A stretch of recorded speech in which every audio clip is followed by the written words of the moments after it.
वीर ज्ञान सो ज्ञान और जैसे घोड़ा तोब कायम करता चले मैदान। जगद्गुरु तत्वदर्शी संत रामपालजी महाराजांचे अमृत वचन सर्व पवित्र धर्मांच्या व पवित्र शास्त्रांच्या आधारावर। तर तो सद्गुरू आज हा दास आहे परमात्म्याने पाठवलेला या कलियुगात, हे लक्षात ठेवा। हा दास यासाठी वारंवार रिवाइज करत आहे कारण स्वतःचा महिमा आम्हाला स्वतःच सांगावा लागत आहे। परमात्मा स्वतः आले होते। हम ही अलख अल्लाह हैं कुतुब गोस और पीर, गरीबदास खालिक दनी हबरा नाम कबीर। ए स्वामी सृष्टा में सृष्टि हमारे तीर, दास गरीब अधर बसो में अवगत सतकबीर।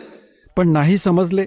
जेव्हा स्वामी रामानंदजींना परमात्मा वर घेऊन गेले, सारी स्थिती दाखवली, मग सोडले, तेव्हा मानले कि दो ठोर है एक तू भया एक से दो, और गरीबदास हम कारणे आए हो जग मगदो। बोलत रामानंद जी सुनो कबीर करतार, गरीबदास सब रूप में तुम ही बोलनहार।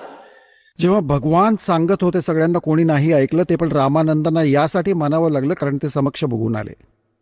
तर पुण्यात्म्यांनो, इथे भगवानांना स्वतःचा महिमा सांगावा लागला, या दासालाही सांगावं लागलं की मी त्या कबीराचा दास आहे, जो साऱ्या सृष्टीचा मालक आहे, आणि ते ज्ञान आणि सद्गुरू आज हा दासच आहे।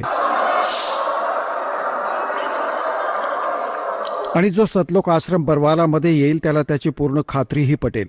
मग तो नाही डगमगू शकत, भले तो माणूस मोक्षाच्या किंवा ज्ञान ग्रहणाच्या इच्छेने आला असेल, जो आला असेल बकवास करण्यासाठी, तर ते तर सांगितलेच तुम्हाला। म्हणतात,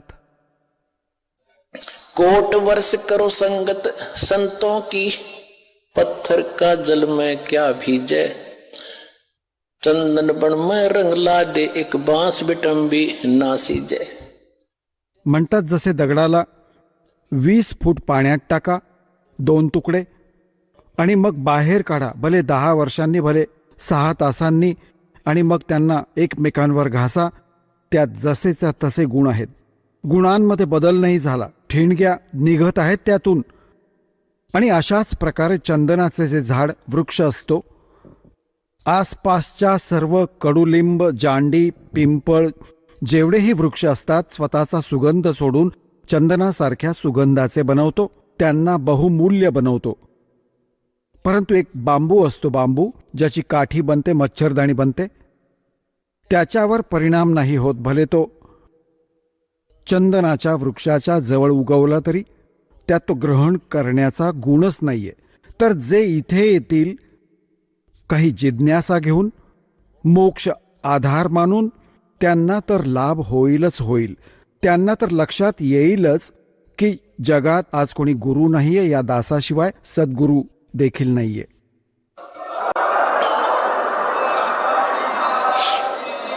आणि जे आले असतील, जे त्या दगडासारखी बांबूसारखी माणसे आहेत, त्यांच्यावर परिणाम होणारच नाही, ते तर तिथेच मग भंगारात विकले जातील, कुठल्या बांधकामात वापरतील, दगड अजून काय कामी येणार।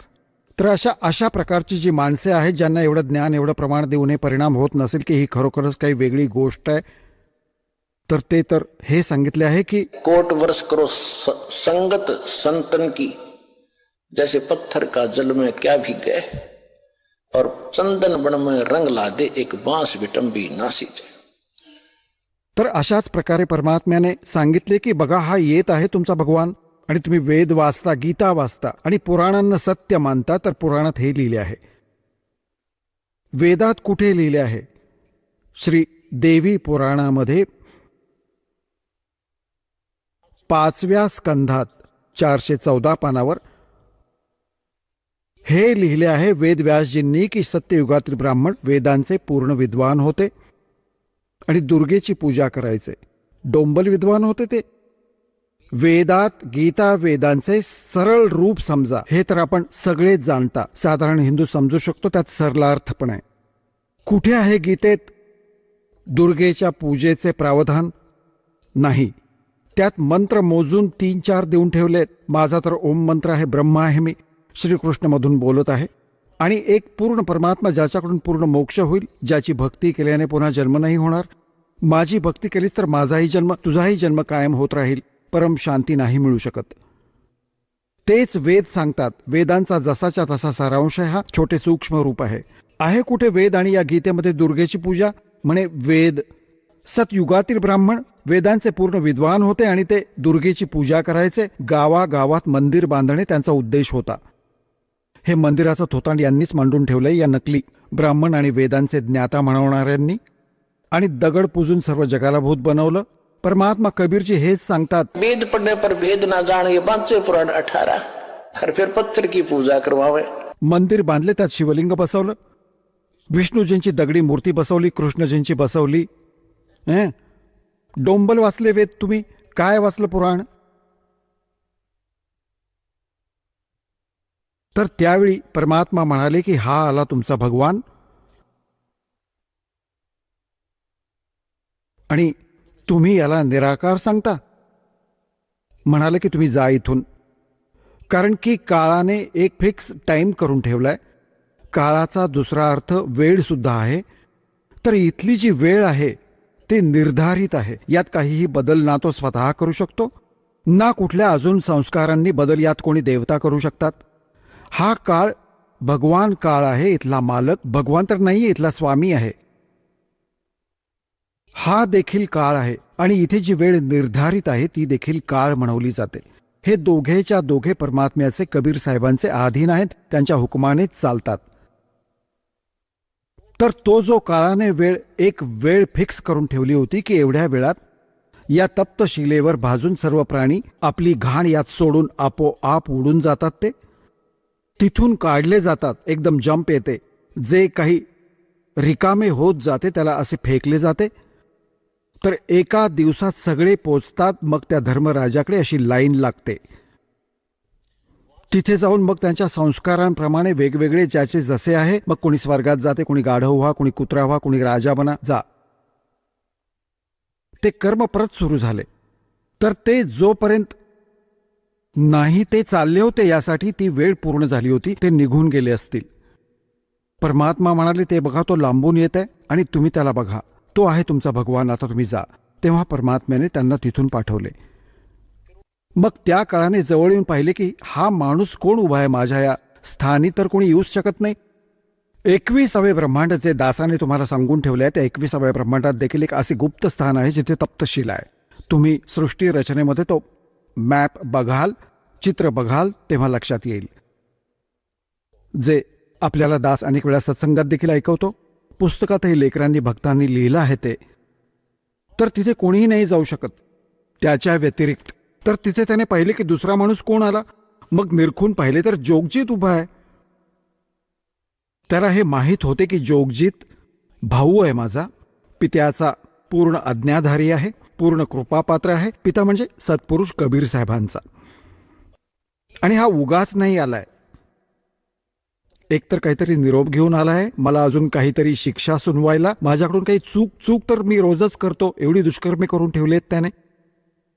तरीही हिम्मत करून विचारले आणि म्हणाला की कारण की याने जेव्हा सतलोकात चूक केली होती ज्योती निरंजनने, काळाने, तर जोगजीत रूपात येऊनच परमात्म्याने त्याला 21 ब्रह्मांडांसमवेत आणि दुर्गे समवेत, आणि दुर्गेमध्ये सर्व आत्मे परमात्म्याने फिक्स फीड केल्या होत्या, भरल्या होत्या, ज्यांनी याच्यासोबत येण्याची स्वीकृती दिलेली होती.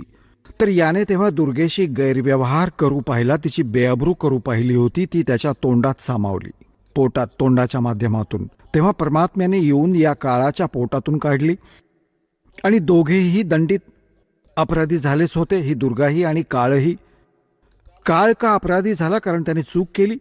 अशा पवित्र स्थानी एका देवी मुलीसोबत दुर्व्यवहार केला.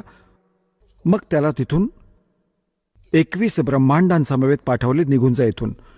त्यावेळी त्याने हात जोडले जोगजीत रूपात की माफ करा, माझ्याकडून चूक झाली आणि मला इथेच ठेवा, वडिलांकडे प्रार्थना करा. तो म्हणाला बाबा प्रार्थना मी केली, तुम्ही जा इथून.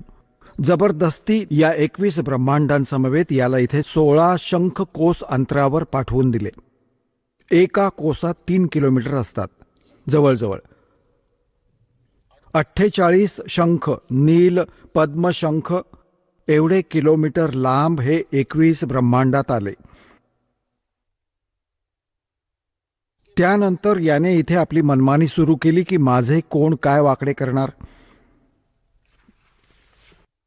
तर जेव्हा त्या जोगजीत रूपात परमात्मा याच्या लोकात आले तेव्हा याने बदला घ्यायचा विचार केला.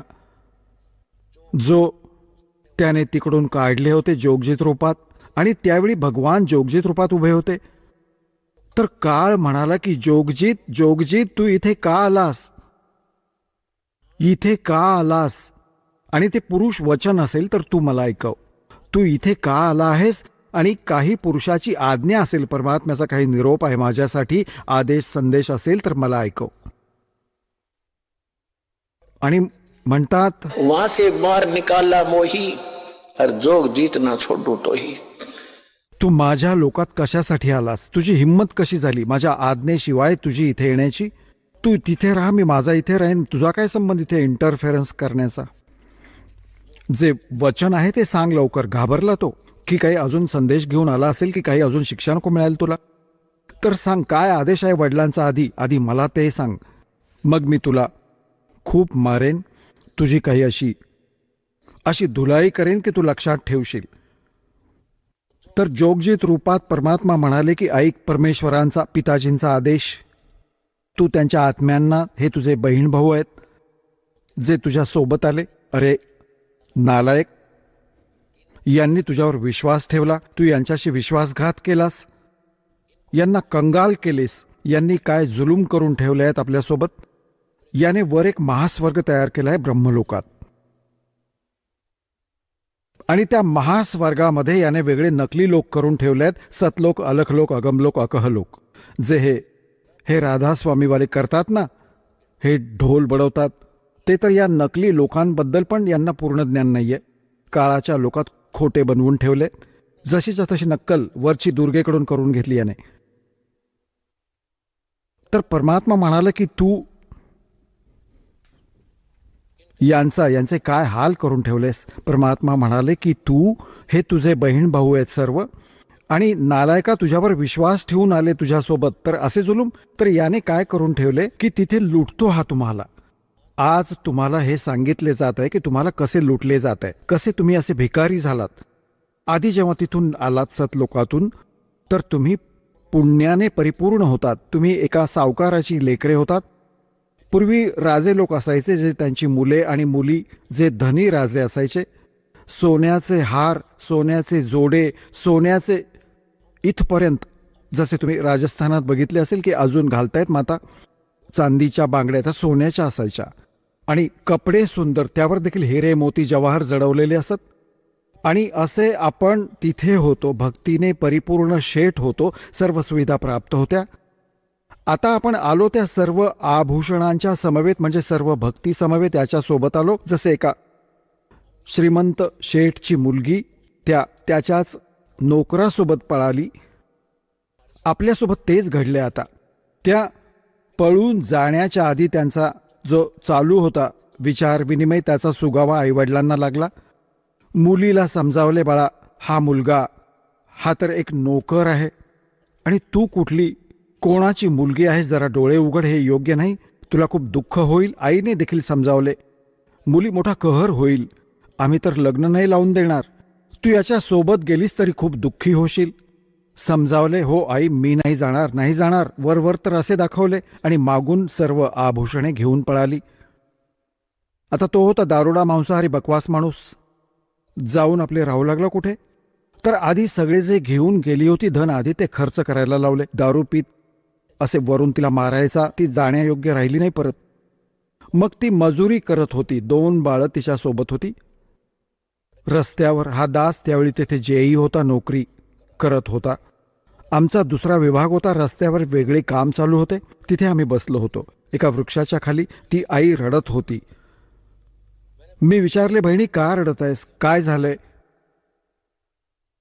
तिने मग आपले सर्व दुःख सांगितले की मी एका खूप मोठ्या शेठची, सावकाराची मुलगी होते, आणि हा जो माझा पती आहे हा तिथे नोकर होता, आणि माझ्या आईने मला खूप समजावले, मला अक्कल नाही आली.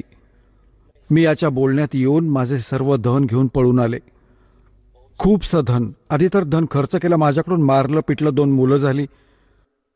अजूनही दारू पितो, मी नोकरी इथे मजुरी करते, जाताच हे हिसकावून घेईल, वेळेवर घासही नाही, रडत आहे आपल्या कर्मांवर.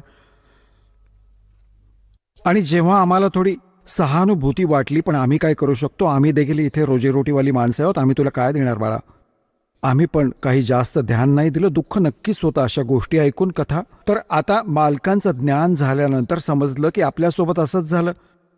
आता हा आपल्याला लुटत आहे, त्रास देत आहे, बट्ट्याबोळ करत आहे. मजुरी करा, आणा कमवून, मी खाणार. कसे? तुम्ही आधी तर धन घेऊन आला होतात आपल्या बापाकडून, म्हणून तर या महास्वर्गात तुम्हाला त्याने ठेवले थाटाने, आणि तुमच्या या पुण्यावर त्याने कमिशन ठेवलंय, हॉटेल करून ठेवलंय आपलं खूप भारी, अत्यंत सजवून. कोणाकडून 25% कमिशन घेतो, आणि पैसे जे इथे खाण्यापिण्याचे थाट, विमान आहे, ती तुमची पुंजी खर्च होते.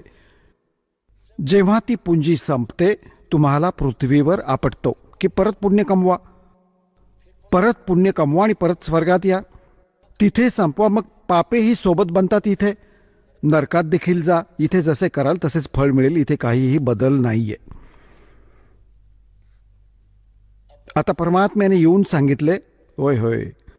परमात्मा म्हणाले की अरे दुष्टा, हे जुलूम केलेस तू, हँड टू माउथ केलेस, हे तर शेठचे मुलगा मुलगी होते, आणि तू काय जुलूम करून ठेवलायस, यांच्याकडून मजुरी करून घेतोस, मजा तू मारत आहेस, तुझ्या देवता मारत आहेत, ब्रह्मा विष्णू महेश काय आहेत, हे देखील कमाई करून घेतात तुमच्याकडून.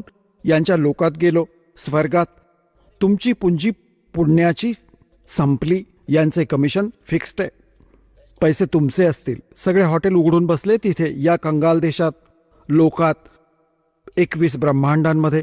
मग तिकडून संपले की जा खाली, जबरदस्तीने फेकून देतील, एक दिवस पण नाही ठेवणार. विष्णू आपल्या घरात, तुझ्या या लोकात किती प्रिय वाटतो तुला. पुण्य संपले, पळ, जा इथून, कोण थांबवणार कटकटीला. तर तुम्ही कुठे उठाल, ते आपल्या पित्याच्या घरी जाऊन, तिथे मग कोणीही नाही तुम्हाला पळवून लावणार, हृदयाशी कवटाळतील, सर्व सुखे देईल, त्या सतलोकात चला.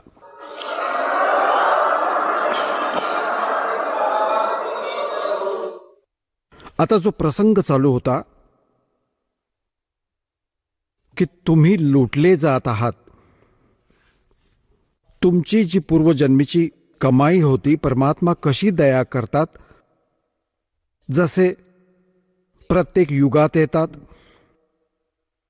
सन 1398 संवत 1455 आणि पूर्णमास ज्येष्ठा पौर्णिमेला भगवान असे प्रकट झाले होते, कमळाच्या फुलावर शिशुरूप धारण करून काशी बनारसमध्ये लहेरतारा तलावात. तिथून एक निरुनिमा त्यांना उचलून घेऊन गेले. मुसलमान विणकर निस्संतान होते, तिथे त्यांचे पालनपोषण केले, आणि कुमारी गायीकडून त्यांचे पालनपोषण, दुधाने त्यांच्या पालनपोषणाची लीला होते. लीला अशी झाली, ऋग्वेद मंडल नंबर 9 सूक्त 1 मंत्र 9 मध्ये हेच प्रमाण आहे, आणि 8 आणि 9 मध्ये 2 श्लोकात मंत्रात 8 मध्ये हे म्हटलंय की परमात्मा 3 प्रकारचे शरीर धारण करून तुमची केअरटेक करतो, तुमचा सांभाळ करतो. याच प्रकारे ऋग्वेद मंडल नंबर 9 सूक्त 67 मंत्र 26 मध्ये देखील हेच प्रमाण आहे की हे परमात्मा तुमचे 3 प्रकारचे शुद्ध शरीर आहे, तेच धारण करून तुम्ही आमचा सांभाळ करता. तर ते सांगितले गेले आहे की तो परमात्मा 3 प्रकारे लीला करतो. एका रूपात तर सदलोकात बसले आहेत, जेव्हा तिथे सिंहासनावर डोक्यावर मुकुट आहे, वर एक छत्र आहे, खूप मोठा घुमट आहे गोल गोल सेंटरमध्ये बसले आहेत मालक. सफेद खूप कमालीचा प्रकाश आहे, आणि एक रोम म्हणजे केस असतो, एक रोम केसाची एवढी शोभा आहे, एवढी चमक आहे, जसे करोड सूर्य करोड चंद्रमा मिळवावे, आणि नराकार आहे मनुष्यासारखा. तर दुसऱ्या स्थितीत ते प्रत्येक युगात शिशुरूप धारण करून इथे येतात, आणि सगळ्यांना मग हळूहळू प्रवेश करून ते मोठे होतात, आणि ज्ञान देखील ऐकवतात, चांगल्या नागरिकाची भूमिका करून दाखवतात, आणि हा देखील रोल करतात की या घाणेरड्या लोकात जास्त साठवू नका, साठवण्याच्या नादात तुम्ही आयुष्य नासवून टाकता. आता विश्वास ठेवा माझ्यावर की हे असे मालकांनी करून दाखवले होते, मग मी तुम्हाला किती सुखे देईन. कबीर परमात्मा झोपडीत राहायचे. सकाळची कणिक आहे तर संध्याकाळचा कदाचित नसेल. आणि 18 लाख लोकांची चिठ्ठी आली की कबीर भंडारा करेल. खोटी. त्या 18 लाख लोकांना 3 दिवस भंडारा केला मालकांनी. आणि लाडू, जिलेबी, कचोरी, भजी, दही, वडे, चादर, अशरफी सोन्याची 10 ग्राम सोने प्रत्येक खाण्याच्या नंतर एक मोहोर, एक दोहोर. परमात्मा म्हणतात, कल्पे कारण कौन है, कर पूजा निकाम, निष्काम भावाने भक्ती कर जशी मी सांगत आहे. और मन इच्छा फल दूंगा जब पड़े मेरे ते काम. आता तुम्ही विश्वास ठेवा माझ्यावर आणि मी सांगेन तसे करा. कोणतेही संकट तुमच्यावर आले तर मी असे करून दाखवून देईन, जग बघत राहील. आणि तुम्ही तुमच्या हुशारीने किती साठवू शकाल आणि त्यातही भागत नाही तुमचं. तर म्हणतात, साईं इतना दीजियो जा मैं कुटुंब समावे, हम भी भूखे ना रहे अतिथि ना भूखा जावे. एवढेच मागा भगवानांकडे, जास्त नका मागू. तुम्ही अजून मागता तर मग स्वतःची पुंजी वाया घालवता. आता प्रसंग जो चालला होता, जसे तुम्ही इथे वचनाची लेकरे झालात आमची, आता ज्या तुमच्या घरात मुलगा जन्म घेईल किंवा मुलगी सुद्धा घेईल, ते येण्याच्या आधी आईच्या स्तनात दूध नसते, बाहेर येताच दूध दिले जाते. हा तर भगवानांचा रोल. आता तुम्ही तुमचा एक पित्याचा रोल समजा, आईचा रोल समजा. काय भूमिका करतात मुलांना तर माहीतच नाहीत, अबोध आहेत ती. येऊन निघाली आईच्या गर्भातून, पडले, कोणी उचला, मरा, कोणी सांभाळा, नका सांभाळू. परंतु आई वडिलांना एवढी प्रेरणा, त्यांना न्हाऊ माखू घालतात, छातीशी कवटाळतात, उन्हाळा थंडीच्या वस्त्रांची आधीच तयारी करतात. याला कोणत्या गोष्टीची आवश्यकता आहे माझ्या मुलाला? मुलाला माहिती नाही मला कशाची गरज आहे. मोठे झाल्यावर मूल थोडाफार हट्ट करते तर ही आई वडील चुकीच्या गोष्टी त्याला नाही देणार, तेच देतील जे त्याच्या हिताचेच असेल. आता तो तुमचा पिता आहे. आजपासून तुम्ही त्याची लेकरे झालात. परमात्मा म्हणतात, कुल खोए कुल होत है, कुल रखे कुल जाए, राम ने कुल कुल भेट लो, सब कुल रहा समाए. म्हणतात परमात्मा की जर तुम्ही या खानदानाच्या नादात भक्ती नाही जवळ केलीत, कबीर साहेब म्हणतात की कुल की करने के कारण अनसा गया भिगो, और तब ये कुल के कर लेगा जब तू 4 पाया का हो. गाढव झालास, कुत्रा झालास, म्हैस बैल होऊन धक्के खाशील, तेव्हा हे तुझे कुळ, तुझे खानदान, तुझी परंपरा तुझं काय रक्षण करणार? आज तू कुळाची करणी, कुळ आपल्या खानदानात ज्यामध्ये तुझा जन्म झालाय त्या परंपरा सांभाळता सांभाळता जर भगवानांना नाही जवळ केलेस त्या परंपरांना सोडून, तर ही कुळाची लाज तुला काय लाभ देईल जेव्हा गाढव होऊन फिरत असशील, गाडवीण होऊन फिरत असशील तू. कुल करने के कारण हंसा गया बिगो, बिगो म्हणजे नाश केला याने आपल्या आयुष्याचा. और तब ये कुल के कर लेगा जब तू 4 पाया का हो. मग काय म्हणतात, कुल राखे कुल जात है, कुल खोए कुल होत है, कुल राखे कुल जाए. कुळ सोडून देशील ते त्या खोट्या कुळाला विसरून ह्या भक्तीवाल्या कुळात येशील, या खानदानात, तर ते त्या भानगडीत तर तू देखील मरशील आणि ते देखील मरतील. आणि तू कुठे गाढव, ते कुठे गाढव, सगळे कुटुंबाचे व्यर्थ होऊन जाईल. तू तर राहणारच नाही, ते तर बिगो झाले, नष्ट होऊन गेले. म्हणतात कुल राखे कुल जात है. त्याच्या परंपरेत कुळाच्या मर्यादेत राहिलात तर तुम्ही गेलात, संपलात. आणि कुल खोए कुल हो, त्या सांसारिक कुळाच्या मर्यादा तोडून तुम्ही इथे आलात. ह्या राम ने कुल भेंट ले, और सब कुल रहा समाए. हा दास त्या कुळात, शरीराची 2 मुले 2 मुली होत्या. आणि आज भगवानांच्या कुळात आलो तर लाखो मुले लाखो मुली झाले, कुटुंब देखील मोठे झाले.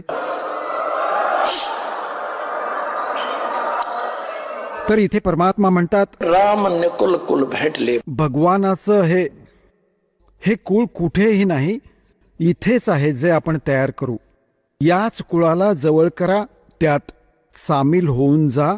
जिसमें सब कुल रहा सब आए. तर सांगण्याचा भाव हा आहे, आपण ज्या प्रसंगावर येत होतो, कबीर साहेब तिथे धर्म, आणि तो काळ जे सांगत आहे, परमात्मा त्याला सांगत आहे, तू असा जुलूम केलास यांच्यासोबत. परमात्मा म्हणत आहे त्या काळाला की दुष्टा, भगवानाने पाठवलंय मला, तुझे पितळ उघडे पाडेन, खालच्या लोकात जाईन, तुझी वास्तविकता सांगेन, तू काळ आहेस, तू भगवान नाही आहेस. खऱ्या परमात्म्याला तू लपवलेस, स्वतः भगवान होऊन बसलास. परमात्म्याचा आदेश आहे, मी असा मंत्र घेऊन आलोय, त्यांना नाम देईन, ज्ञान देईन आणि इथून सर्वांना पार करून देईन. हा आदेश आहे भगवानांचा. तर आधी तर तो काळ भयंकर झाला. आता कोणीही बघा पुण्यात्म्यांनो, हे तर यातच अडकले आहेत. यांनी तर आपल्या अशा सीमा तयार केल्या आहेत की माझ्या रोजीरोटीचा विनाश करेल हा. तर त्याने विचार केला, आधी तर याला मारावं, याला बंदी बनवावं, इथेच बांधून ठेवावं, याला तर खाली नाही जाऊ देणार, हा तर नाश करेल, बट्ट्याबोळ करेल सत्य सांगून माझं. तर आधी तर त्याने चांगलीच झडप घातली, जसे पक्षाच्या अंगावर गरुड झेपावतो की ये आधी तुला मारतो मी आता. तर परमात्मा आपल्या प्रिय आत्मा धर्मदासजींना सांगत आहेत, 600 वर्षांपूर्वी आले होते, ते वाणीत लिहिलेले आहे की धर्मदास त्याला म्हणाला की धर्मदास, जेव्हा त्याने मला मारण्यासाठी माझ्यावर चालून आला भयंकर रूप घेऊन, तर मी सतनामाचे सुमरण केले. 2 अक्षरांचे असते ते, आणि सतनामाचे जेव्हा सुमरण केले ना, त्याला एवढा कमालीचा झटका बसला, त्याला एकदम एवढा करंट लागला त्याला, आणि तो एवढा भयभीत झाला की तो पाताळात जाऊन पडला खाली. आता मला तर त्याला नीट करायचे होते, मग मी खाली गेलो त्याच्यासोबत. जोगजीत म्हणाला की माझ्याकडे असा मंत्र आहे, कुठेही जा, तुला सोडणार नाही 21 ब्रह्मांडांपर्यंत, बाहेर तुझी सीमा नाही, चल तिथेच वर, इथे अजून कोणी ऐकेल तुझ्या सर्व बकवास गोष्टी. वर परत घेऊन आले तिथेच. मग थरथरू लागला, चरणाशी पडला. म्हणतात असा तडफडत होता पडल्या पडल्या, जसे पक्ष्याचे पंख कापले जातात, उडू नाही शकत. घसटत जेव्हा याने पाहिले ताकदीने, तर तुझं इथे काही खरं नाही. मग चापलुसी, इथल्या सर्वांची हीच सवय आहे. आपली ताकद आजमावतात आणि मग जेव्हा काम होत नाही तेव्हा पाय धरतात, मग काही कपट करून त्याला लोळवू पाहतात. तर खाली घसटून पाय धरले त्या परमात्म्याचे. त्या जोगजीत रूपात मालक उभे होते.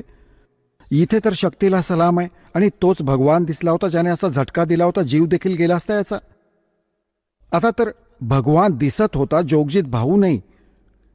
तर मग त्याने असे पाय धरून रडू लागला. वाईट अवस्था झाली.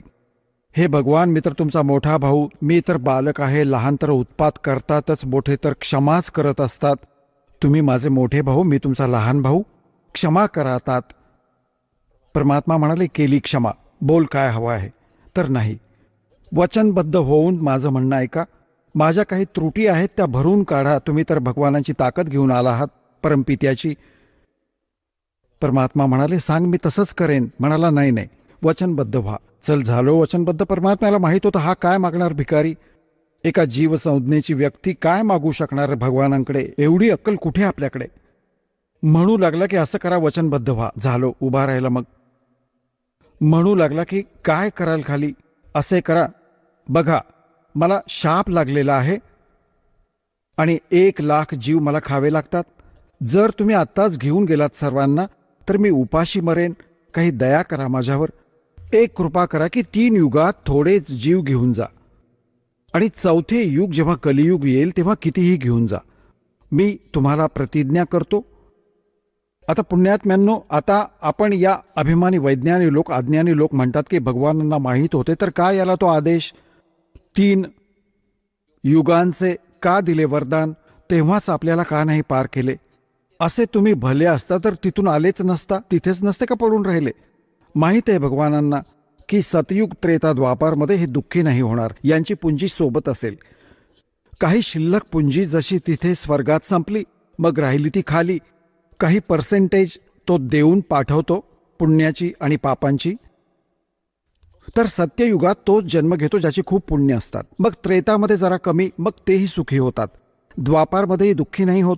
फळाफुलांनी भरलेले असतात वृक्ष. लोक जंगलात वेळ घालवत असत. जास्त करून मालकांना माहीत होते की त्रेतापर्यंत यांची सगळी बॅटरी डाऊन होईल आणि आधी सत्ययुगात हे पूजा करायचे ब्रह्मची आणि लाभ द्यायचे कबीर भगवान यांच्या सर्व पुंजीतून. हे त्यात फिट झाले.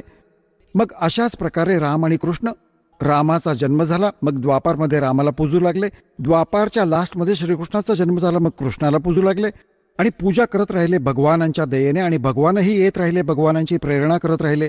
आता ते जेव्हा केव्हा यायचे, प्रथम नाम द्यायचे, त्याने चार्ज करायचे. माहीत होते पार तर हे आता होणार नाहीत, परंतु त्यांना मनुष्य जन्म मिळत राहील. या भक्तीने यांचे परमात्म्याचे चमत्कार होत राहतील, आस्था यांची टिकून राहील. तर सतयुग त्रेता द्वापारपर्यंत परमात्म्याने जास्त माणसे पार नाही केली. कोणी इथून विशेष मिळाले, स्पेशल दाखवून आणलं, मग त्याचंच काम झालं. बाकी इतरांनी नाही मानलं. आता तुम्ही भक्ती देखील करत आहात, तुम्ही देवतांची पूजा देखील करता, सर्व काही करायचे आत्मे. आणि आज काय होत आहे, दुर्गती होत आहे, बघत आहे दास. आता कुठे गेली भक्ती, कुठे गेले ते राधास्वामीवाले पंथ. आता रडत रडत येतात ते लोक, म्हणतात 30 वर्ष गमावली, 40 वर्ष फुकटची ओझी वाहून आलो, सर्व काही लुटले, मध्येच रोग जडले, मुलगा मेला, फॅक्टरी लुटली. आता तुम्ही लुटलात त्याचा तर पत्ता नाही. हे तर फॅक्टरी काय रडत आहात तुम्ही. तुम्ही लुटले गेलात, सर्व आयुष्य कमावलेत, तुम्ही सगळा बट्ट्याबोळ केलात. आता करा परत, तुम्हाला परत चार्जर देऊ आणि थोड्या दिवसात परत श्रीमंत व्हाल. दृढ राहा, या मार्गावर विश्वासाने चालत राहा. बघा काहीच दिवसात काय रंगत आणेल भगवान.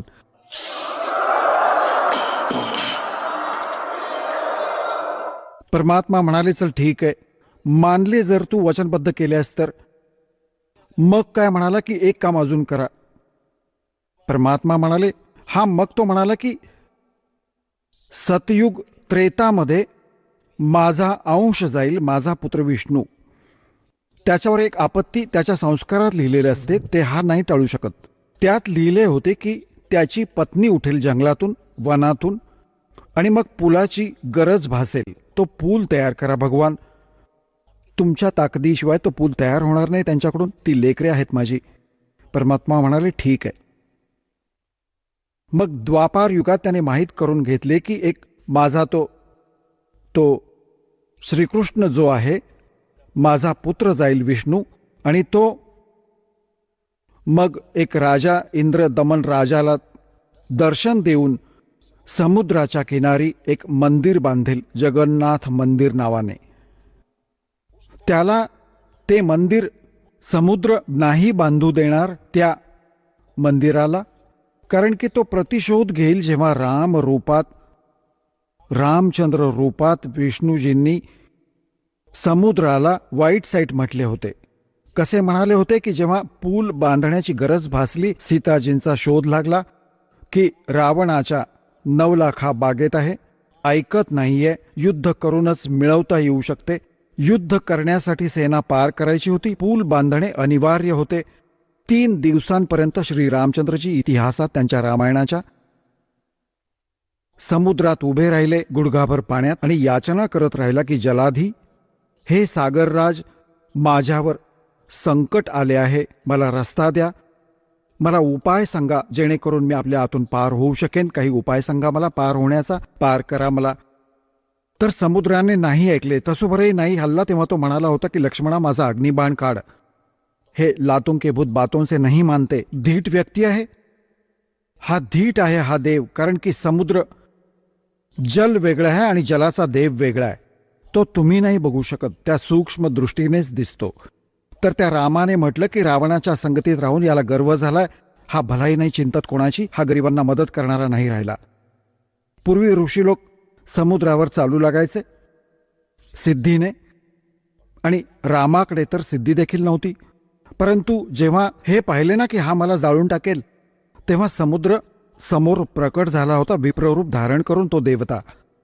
आणि तेव्हा त्याने सांगितले होते की तुमच्या सेनेत नल आणि नील नावाचे 2 सैनिक आहेत, आणि ते त्यांच्याकडे गुरुदेवांनी दिलेली शक्ती आहे, त्यांच्या हातून दगड तरंगतात समुद्रावर माझ्यावर. अजून काही उपाय नाही. त्यांच्याकडून पूल बांधून घ्या. आता ते नल नील कोण होते? त्रेता युगात परमात्मा 4ही युगात आले आहेत. सतयुग में सत सुकृत का टेरा, त्रेता नाम मुनिंदर मेरा, द्वापर में करुणा में कहाया, और कलियुग नाम कबीर धराया. जेव्हा मुनिंद्र नावाने ऋषी होऊन आले होते, नल आणि नील मेंटली डिस्टर्ब होते, वाईट हाल होते, 3 तापांपासून त्रस्त होते, सर्व ठिकाणी धक्के खाऊन आले होते, कोणत्याही ऋषीकडून बरे नव्हते झाले. परमात्मा मुनिंद्र उर्फ कबीरजींच्या आशीर्वादाने ते बरे झाले होते. त्यानंतर त्यांची अतूट श्रद्धा जडली होती आणि ते जेव्हा समुद्रात कपडे वगैरे धुवायला जायचे ते खूप साधेभोळे होते. बुडून जायचे, वाहून जायचे, भांडे राहून जायचे एखादे. मग परमात्मा ही मोठी कथा आहे. आज विषय वेगळा आहे. तर परमेश्वर कबीरजींनी नल नीलला आशीर्वाद दिला होता की तुमच्या हातून बाळा आता कोणतीही वस्तू पाण्यात नाही बुडणार. तर ते त्यांच्याकडे वरदान होते मालकांचे. हळदीच्या गाठीने ते अभिमानी व्यापारी बनले. नल नीलला त्या दिवशी आपला एवढा महिमा वाटला की गुरुजींना देखील विसरले, स्मरण नाही केले परमात्म्यांना. आणि रामचंद्राने विचारल्यावर की तुमच्याकडे ती ताकद आहे का? तर हो आहे. तर मग दाखवा, प्रेक्षण करा. त्यांनी दगड उचलून टाकले, दोन्ही बुडाले, दोन्हीच्या दोन्ही. परत उचलून टाकले तर परत बुडाले. जेव्हा समुद्र म्हणाले की तुम्ही तुमच्या गुरुला विसरलात मूर्खांनो, स्मरण करा. त्या गुरुला विसरून तुम्ही कसे सफल व्हाल? तेव्हा त्यांचे स्मरण केले.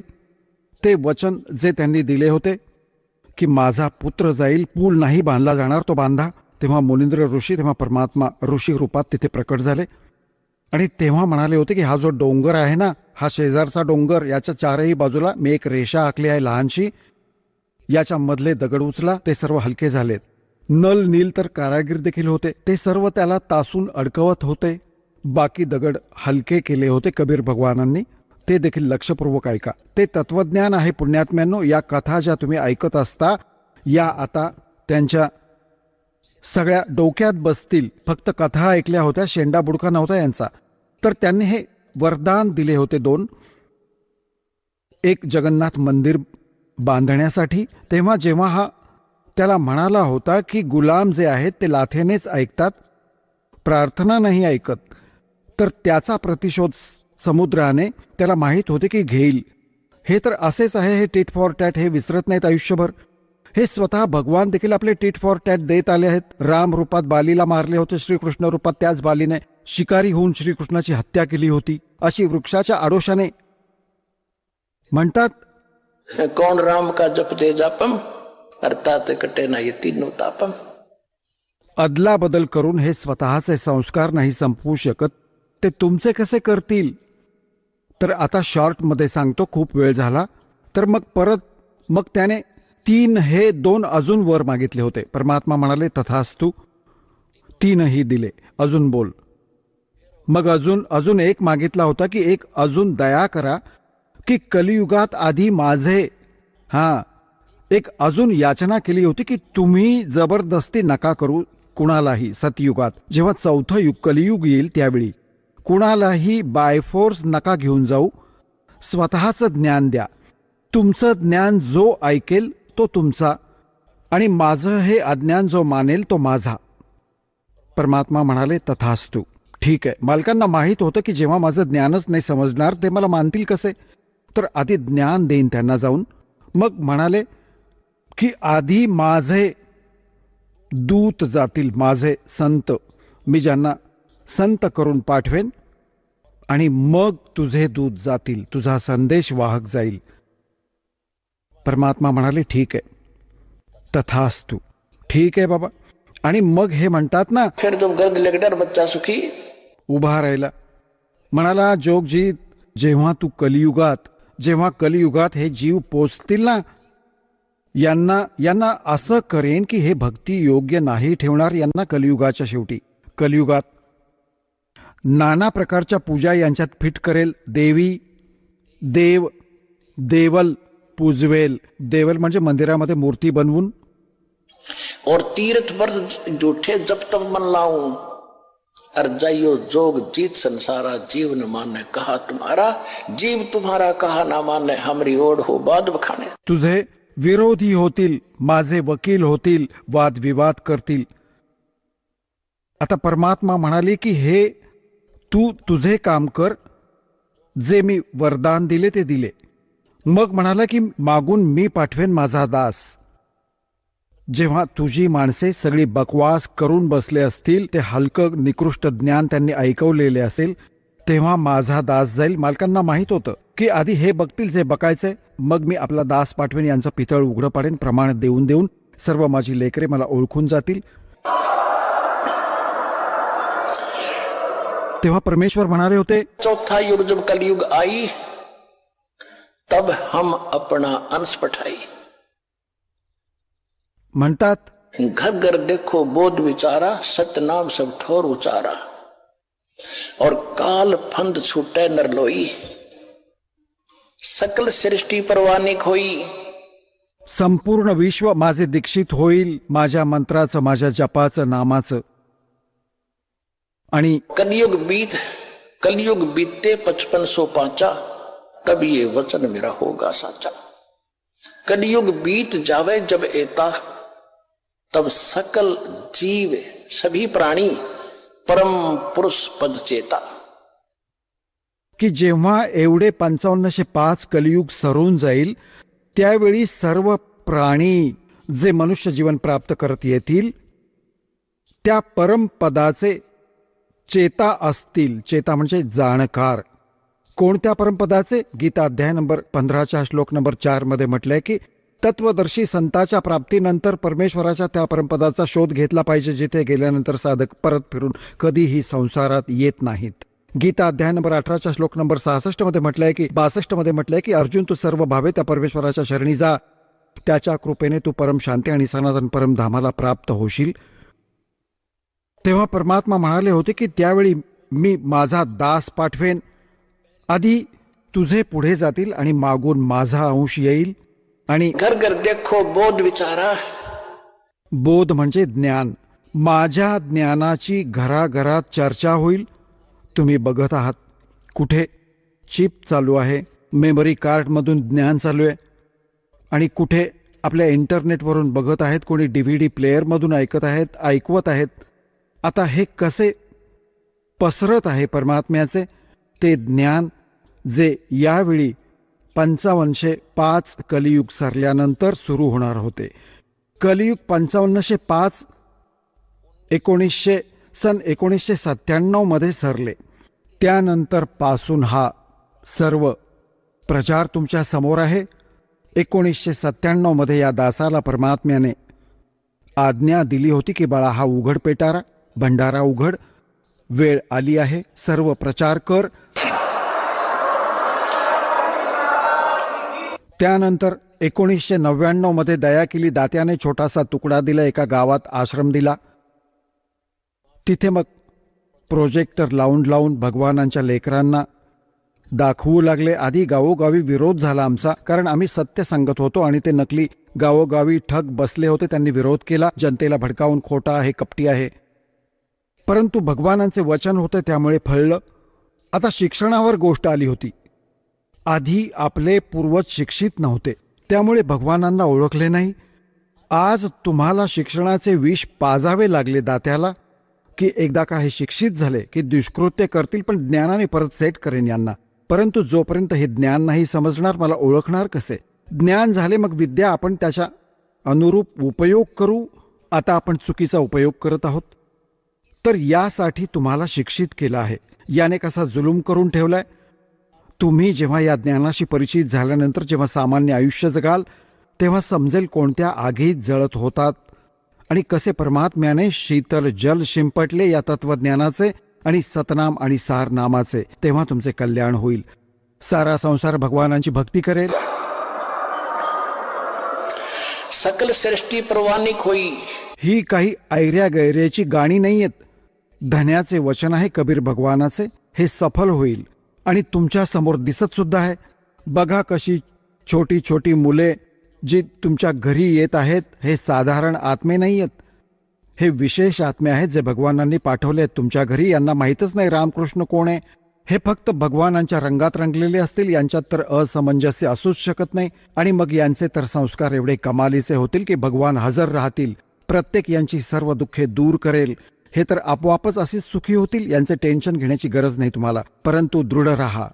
द्वार धनी के पड़ा रहे, धक्के धनी के खावे, 100 काल जग जोली पर द्वार छोड़ नहीं जा. आपण जातींमध्ये विभागलो. कोणी हिंदू झाला, कोणी शीख झाला, कोणी ईसाई झाला, कोणी मुसलमान झाला. आपण मनुष्य आहोत. आपल्याला मनुष्यच व्हावे लागेल. परत मनुष्य झाल्यानंतर मग देवता व्हायचे आहे. मनुष्याने काम नाही होणार. जसे राधे हे डेरा सच्चा सौदा यांनी किती नावं लावली. गुरमीत सिंग, राम रहीम, इंसा. एखादे अजून लिही का अजून राहिले काही, मग होशील का इन्सान. अरे तुझी कमाल आहे. माणसापासून देवता करायचे आहे. मनुष्यापासून देवता करू आम्ही. हो, मनुष्य जातीचा मनुष्य तर भगवानाने करून ठेवले. ते मध्येच विकार आले. ते विकार देखील नाही सुटत आहेत तुमचे तर. आता इथे येऊन बघा. होय होय. आता दासाला समजले की जसे तुम्ही तिथे गेला होतात चंदीगड, तिथले लोक विचारत होते की कुठले आहेत हे, तर हरियाणाचे लोक बिडी नाही ओढत. हद्द आहे बाबा. तर किती चांगली प्रतिमा झाली आपली. कुणाचे शिष्य आहेत हे? संत रामपालांचे चेले आहेत, कबीर भगवानांची लेकरे आहेत.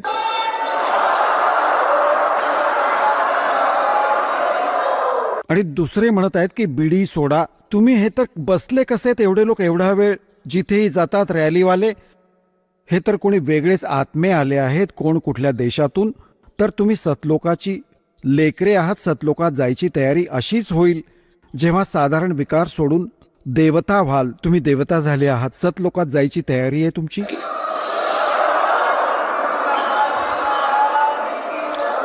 तर पुण्यात्म्यांनो, जे दास सांगत आहे त्यावर विचार करा.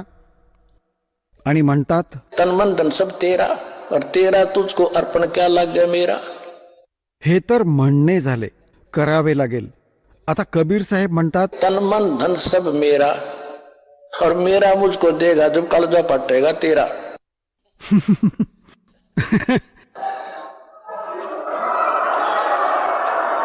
आता वरवर तर म्हणत आहे की तन मन धन सर्व तुझं, आणि जेव्हा मला द्यायची वेळ येते तेव्हा मागे हटतोस. आता असं नाही. जे बोललायस ते करून दाखव. परमात्मा जे दान, जी मजुरी यायची कापड विणून, त्यातून खर्च चालवायचे, बाकी सर्व दान करायचे. दान माया दुःख वंचनी संचत दुःख मूल. दान केल्याने ते दुःख दूर करते आणि जमवून ठेवल्याने तुझ्या दुःखाचे कारण होईल, तुझा नाश करेल. तर मग परमात्म्याने जे दान केले ते हे दाखवले की जेवढी मला गरज भासली, भगवानाला सांगितलं ते तन मन धन सगळं तुझं म्हणू नको, करून दाखव.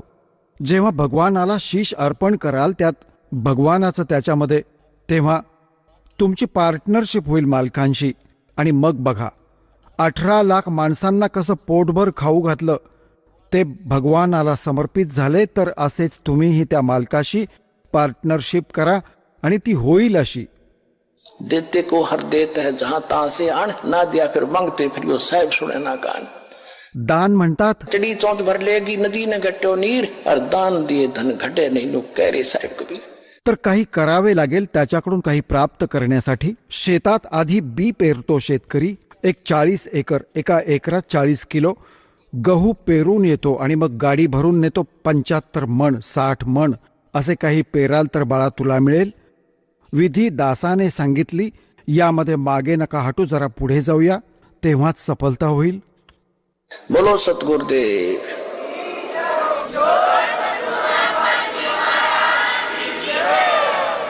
चला आता आपण त्या श्रद्धाळूंचे अनुभव जाणून घेऊयात, ज्यांनी जगद्गुरू तत्वदर्शी संत रामपालजी महाराजांकडून दीक्षा प्राप्त केलेली आहे, तसेच त्यांच्याद्वारा सांगितलेल्या भक्ती मार्गावर चालत आहेत. नमस्कार. नमस्ते सतसाहेब. आपलं नाव? माझं नाव अश्विनी महेंद्र दळवे आहे. आपण कुठून आलात? मी पुणा महाराष्ट्रातून आलेली आहे. आपला व्यवसाय काय आहे? मी गृहिणी आहे. संत रामपालजी महाराजांची गुरुदीक्षा आपण कधी घेतली? मी संत रामपालजी महाराजांची गुरुदीक्षा 2009 मध्ये घेतली. संत रामपालजी महाराजांची गुरुदीक्षा घेण्या अगोदर आपण व आपला परिवार कोणती भक्ती साधना करत होतात? संत रामपालजी महाराजांची गुरुदीक्षा घेण्या अगोदर आम्ही जसं महादेवाची भक्ती खूप करायचो. जसं श्रावण महिन्यात पूर्ण सोमवार पकडणे, त्यानंतर अभिषेक करणे, महादेवाला अभिषेक करणे, मंगळवारचं व्रत करणे, जशी आमची कुलदैवता आहे काळूबाई, त्यानंतर तुळजापूरची आई, त्यांना बकरं वगैरे वाहणे, म्हसोबाला कोंबडं वगैरे कापणे. त्याच्यानंतर जसं महाराष्ट्रामध्ये गणपती बसवणे ही एक प्रथा आहे. त्याच्यामध्ये आम्ही 10 दिवस गणपती बसवायचो. त्यानंतर त्याचे व्रत करायचो, एकादश, परदोष, त्यानंतर चतुर्थी करायचो. त्यानंतर गुरुवारचे व्रत पकडणे, महालक्ष्मीचे व्रत करणे, त्याच्यानंतर शनिदेवाला तेल वगैरे वाहणे, त्यानंतर घटस्थापना करणे आणि आमच्या इथं घटस्थापना करून त्याचे व्रत पकडले जायचे. आणि जसं आमच्या इथं एक प्रचलित देवता आहे धारेश्वर म्हणून, त्याची आम्ही कावड घेऊन जायचो.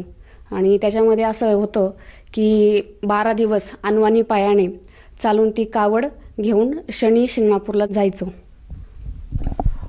जसं तुम्ही सांगत आहात की आपण पूर्वीपासूनच भक्तिमार्गात होतात आणि महाराष्ट्रामध्ये जी काही प्रचलित भक्तिसाधना आहे, जसे की देवी देवतांची पूजा करणे, उपवास आणि व्रतवैकल्य करणे आणि पायी तीर्थयात्राला जाणे, दिंडीला जाणे, या सर्व भक्तिविधी आपण करत होतात.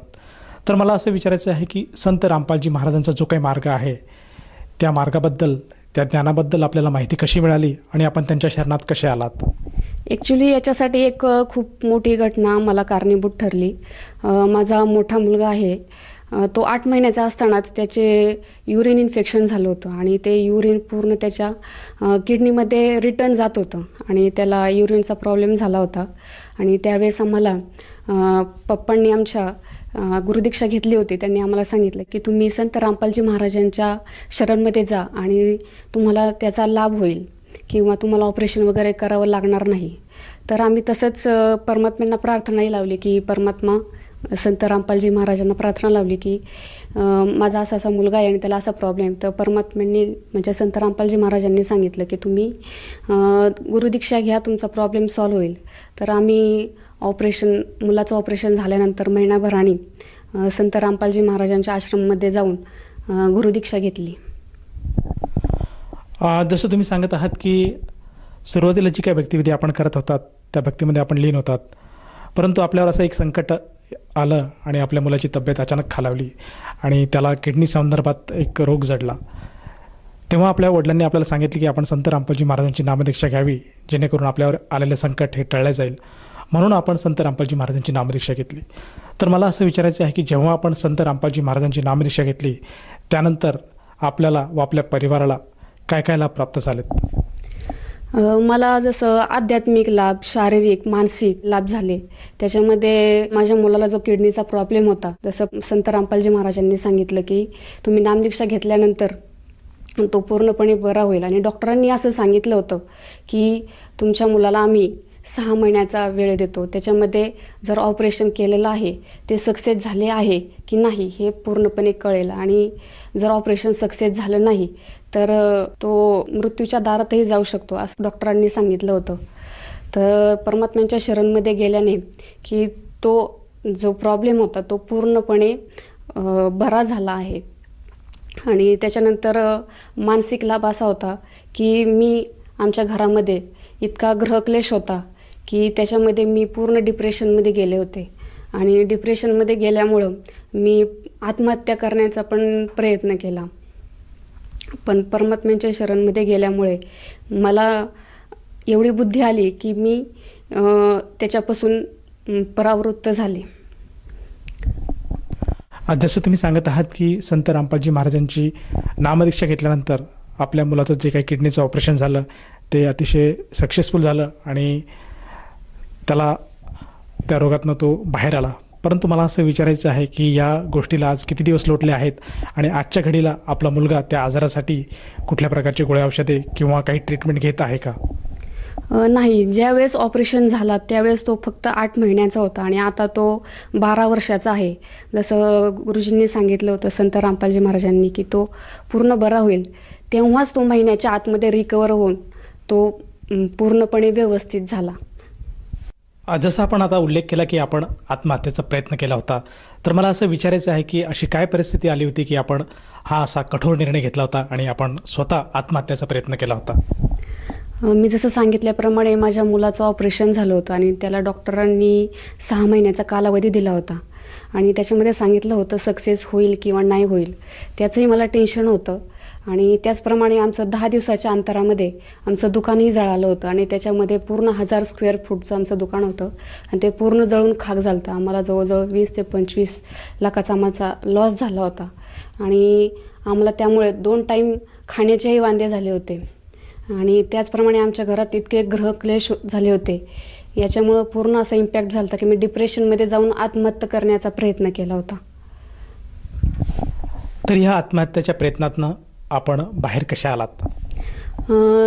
त्याच वेळेस मला पप्पांनी सांगितलं की संत रामपालजी महाराजांच्या दीक्षा घेतल्यानंतर तुझ्या मुलाचाही पूर्ण आजार बरा होईल, त्याचप्रमाणे तुमच्या घरातही सुधारणा होईल. तेव्हा जाऊन आम्ही संत रामपालजी महाराजांची दीक्षा घेतल्यामुळे माझा तो आत्महत्या करण्याचा जो विचार होता त्यांच्या ज्ञानामुळे परावृत्त झाले. या व्यतिरिक्त आपल्याला आणखीन काही संत रामपालजी महाराजांच्या साधनेतनं लाभ प्राप्त झाला का? हो, ॲक्च्युली जेव्हा आमचं दुकान जळालं त्यावेळेस आमचा पूर्ण लॉस झाला होता आणि आमचे 2 टायमाचे खाण्यापिण्याचेही हाल होते खूप. त्यावेळेस आमचे जे पार्टनर होते त्यांनी आम्हाला इतका त्रास देऊ केला की ते त्यांचा पूर्ण जळायला हिस्सा मागू लागले की तुम्ही काही करा आणि आम्हाला जे आमचा लॉस झाला आहे तो आम्हाला देऊन टाका, आमचा हिस्सा आहे तो आम्हाला देऊन टाका. त्यावेळेस आम्ही जो आमच्या दुकान जळाल्यामुळं जो काही लॉस झाला होता तो भरून काढण्यासाठी आम्ही आमची राहती घर जागा वगैरे सगळं विकून त्यांना पैसे देऊ केले. पण संत रामपालजी महाराजांच्या शरणमध्ये गेल्यामुळे आम्हाला जो तो घर वगैरे विकून जो लॉस झाला होता तो पूर्ण रिकवर झाला आणि त्याच्या दुप्पट आम्हाला परमात्म्यांनी धन संपत्ती देऊ केली आणि आम्ही आता समृद्ध आहे. जसं तुम्ही सांगत आहात की जेव्हा आपण संत रामपालजी महाराजांच्या शरणात आलात त्यानंतर आपल्याला व आपल्या परिवाराला बरेचसे शारीरिक आणि आर्थिक लाभ मिळालेत. तर या अनुषंगाने आपण आपला जो मित्रपरिवार आहे, जो काही आपला आप्तेष्ट परिवार आहे, नातलग आहेत आणि जो समाज बांधव आज TV चॅनलच्या माध्यमातून आपल्याला बघत आहेत, या सर्वांना आपण काय संदेश द्याल? सध्या विविध चॅनलवरती संत रामपालजी महाराजांचे सत्संग चालू आहेत. त्याच्यामध्ये जे नंबर फ्लॅश होतात त्याच्यामध्ये तुम्ही ज्ञानगंगा पुस्तक आहे ते मागून वाचून तुम्ही ज्ञानगंगा पुस्तक घेऊन परमात्म्यांचं ज्ञान ग्रहण करा आणि लवकरात लवकर जेवढं होईल तेवढं परमात्म्यांच्या शरणमध्ये या. जसं तुम्ही सांगत आहात की संत रामपालजी महाराजांचे सत्संग विविध चॅनल्सवर येतात, त्याचप्रमाणे ज्ञानगंगा पुस्तकाचं अध्ययन करून आणि सत्संगाच्या माध्यमातून जर एखादी पुण्यात्मा संत रामपालजी महाराजांची नामदीक्षा घेऊ इच्छित असेल तर ती व्यक्ती संत रामपालजी महाराजांची नामदीक्षा कशी घेऊ शकेल? सत्संगाच्या मध्ये जे नंबर फ्लॅश होतात त्याच्यामध्ये तुम्ही कॉल करून पूर्ण जिल्ह्यांमध्ये नामकेंद्र असतात ते तुम्ही माहिती घेऊ शकता. जसं तुम्ही सांगत आहात की आज संत रामपालजी महाराजांच्या दयेने महाराष्ट्रामध्ये प्रत्येक जिल्ह्यामध्ये नामदान केंद्राची सुविधा उपलब्ध आहे आणि त्या नामदान केंद्रावर जाऊन साधक नामदीक्षा घेऊ शकेल. मला असं विचारायचं आहे की या नामदीक्षेसाठी त्या साधकाला किती पैसे मोजावे लागतील? नाही, संत रामपालजी महाराजांची नामदीक्षा ही पूर्णपणे मोफत दिली जाते. धन्यवाद. सतसाहेब.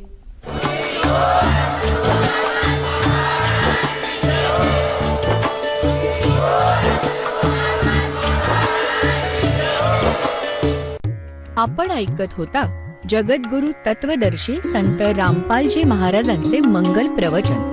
निःशुल्क नामदीक्षा प्राप्त करण्यासाठी आणि अधिक माहितीसाठी संपर्क करा 7030303951 7030303952. आमची वेबसाईट आहे www.jagadgururampalji.org. सर्व पवित्र धर्मांच्या व पवित्र शास्त्रांवर आधारित प्रमाणित अनमोल पुस्तक ज्ञानगंगा किंवा जगण्याचा मार्ग यापैकी कोणतेही एक पुस्तक निःशुल्क मागवण्यासाठी आम्हाला आपले पूर्ण नाव, पूर्ण पत्ता, पिनकोड सहित आणि